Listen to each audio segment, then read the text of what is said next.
নমস্কার বন্ধুরা, রান্নার ইচ্ছেতে আপনাদের স্বাগত। আজকে আমি আপনাদেরকে মোচার ঘন্ট কিভাবে করছি সেটাই আপনাদের সঙ্গে আমি আজকে শেয়ার করছি। এবার আমি কড়াইতে তেল দিয়ে দিয়েছি। আমি কিন্তু সমস্ত কিছু গুছিয়ে নিয়েছি আগে,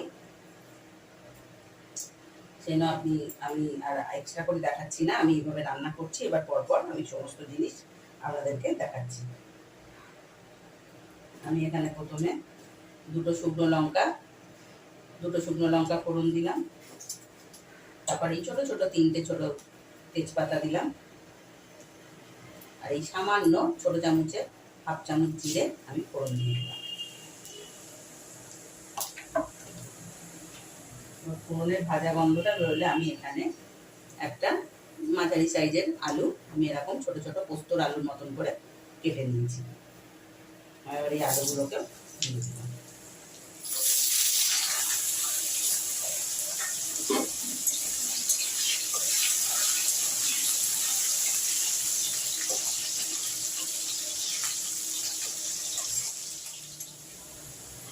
দেখুন আমার আলুগুলো ভাজা হয়ে গেছে। এবার আমি আলুগুলোকে তুলে দিচ্ছি। খুব একদম কড়া করে লাল লাল করে ভাজিনি, সামান্য একটু মচমচে হয়ে গেছে, একটু লাল লাল গায়ের রঙও এসেছে। এবার আমি কিন্তু এটা নিরামিষ করছি না, আমি কিন্তু এটা আমিষ করছি। সেই জন্য আমি ওই তেলেতেই, নিরামিষ হলে তো ছোলা দেয়, আমি সেই জন্য ছোলার মতন করে চিংড়ি মাছগুলো আমি কেটে নিয়েছি ছোটো ছোটো করে। দেখুন ভাজার পর বুঝতে পারবেন।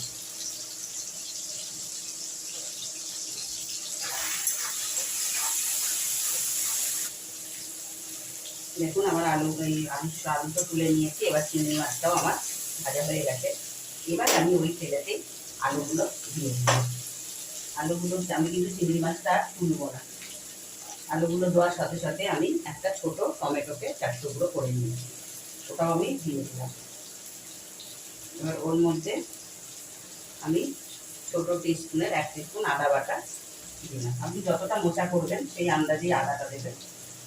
তার সঙ্গে সঙ্গে আমি এখানে আমার ওই ছোট টিস্পুনেরই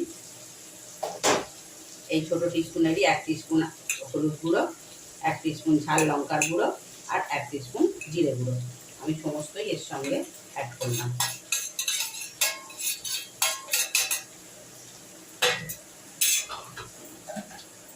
এবার আমি এখানে সামান্য একটু জল দিলাম যাতে মশলাটা না পুড়ে যায়।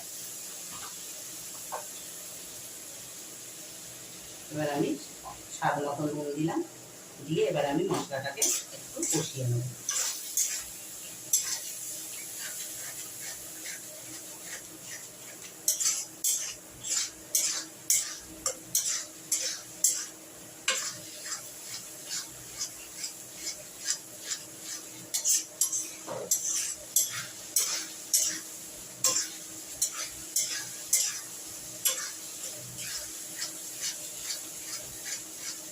আমার এই আলু কষানো হতে হতে আপনারা কে কোথা থেকে দেখছেন যদি একটু কমেন্টে দেখেন তাহলে আমারও একটু ভালো লাগবে, আর আমিও আরও আনন্দে আপনাদের আরও অনেক কিছু রান্না শেয়ার করব। আর এবার এই মশলাটা কষাতে কষাতেই আমি আগের দিন মানে ছাড়িয়ে রেখেছিলাম মোচা, আমি কিন্তু আপনাদেরকে সেটা দেখাতে একটু ভুলে গেছি, সরি বন্ধুরা।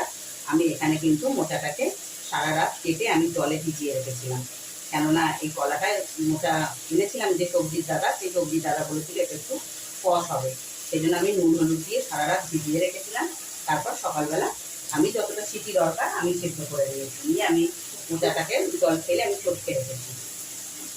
ওটা আমি আপনাদেরকে দেখাতে ভুলে গেছি, তার জন্য ক্ষমা চাইছি। এবার দেখুন আমার এই মশলা কষানো হচ্ছে।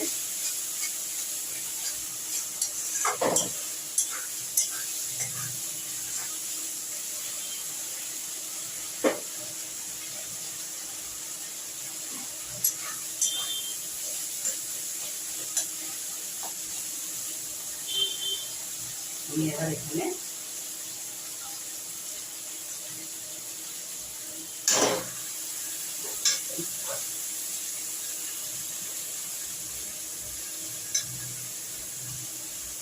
এখানে মোচাটাকেও দিয়ে এবার একটু হালকা হাতে কষে নেব।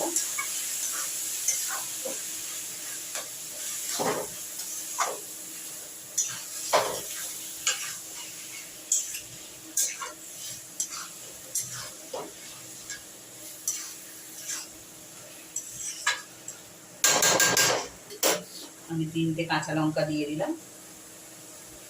এবার আমি গ্যাসের ফ্লেমটা একটু আস্তে করে, মোচা যেহেতু থোড় মোচা কচুরলতি এসবেতে একটু মিষ্টি যায়, এই জন্য আমি এখানে আমার আন্দাজ মতন আমি মিষ্টি দিলাম। আপনারা আপনাদের আন্দাজ মতন মিষ্টি দেবেন। আর যদিও মিষ্টি না দিয়ে আপনারা রান্না করেন, কিন্তু আমি রিকোয়েস্ট করব এরমভাবে যদি মোচা রান্না করেন তাহলে কিন্তু অন্য কোনো আর পদ লাগবে না খেতে, মোচা দিয়েই সব ভাত খাওয়া হয়ে যাবে।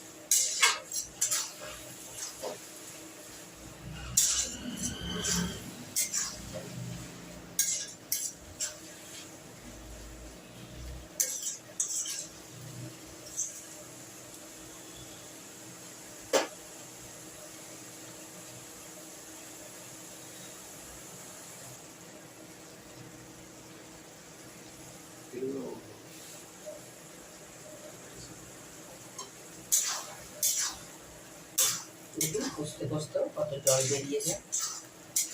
আমার কষাটা শেষের দিকে। এবার আমি ঠিক এইরকমভাবে এত কষা হয়ে যাওয়ার পর আমি এখানে হাফ মালা নারকোল কুড়িয়ে রেখেছি, কিন্তু আমি হাফ মালা নারকোল দেবো না, আমি এর অর্ধেকটা আমি নারকোল এর মধ্যে দিয়ে দিলাম। দেখুন আমি ঠিক এর অর্ধেকটা দিয়েছি।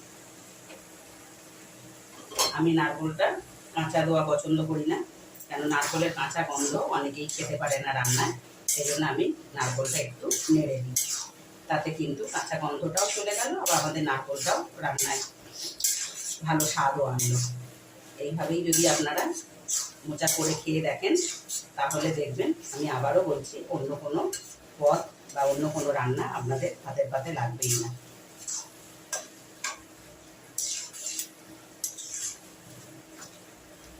আমার মোচা রান্না যদি আপনাদের ভালো লেগে থাকে, আপনারা যদি আমার এই রান্নাটি ইউটিউব থেকে দেখেন তাহলে সাবস্ক্রাইব করবেন, আর যদি ফেসবুক থেকে দেখেন তাহলে শেয়ার করবেন, আর কমেন্ট করে তো জানাবেন। এটা কমেন্টটা আপনাদের নিজেদের একান্তই ব্যক্তিগত ব্যাপার। দেখুন আমার কষাও হয়ে গেছে, আমি এখানে এবার একটু সামান্য জল দিয়ে আমি একটু আলুগুলো সেদ্ধ হওয়া পর্যন্ত একটু অপেক্ষা করব। ব্যাস এই সামান্যই জল দেবো, কেন মোচা তো সেদ্ধ করাই আছে, জাস্ট একটু আলুগুলোর জন্য। ফাইনালি আমি আপনাদেরকে দেখাচ্ছি।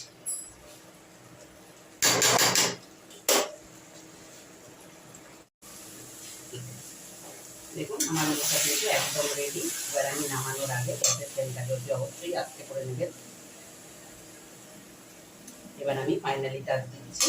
আমি এর মধ্যে একটু এবার মোচা মানেই ঘি গরম মশলা তো যাবে, তাই আমি এখানে আমার এই ছোট টিস্পুনের 1 টিস্পুন গরম মশলা,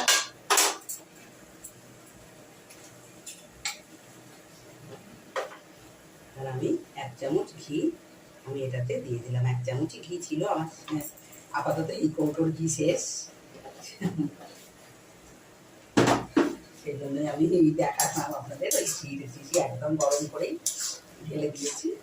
1 চামচের বড় চামচের 1 চামচ ঘি দিয়ে গরম মশলা দিয়ে আমি এটা একটু ঢাকা দিয়ে রাখবো, তারপর আমি আপনাদের সঙ্গে ফাইনালি শেয়ার করছি, পরিবেশন করে আমি দেখাচ্ছি।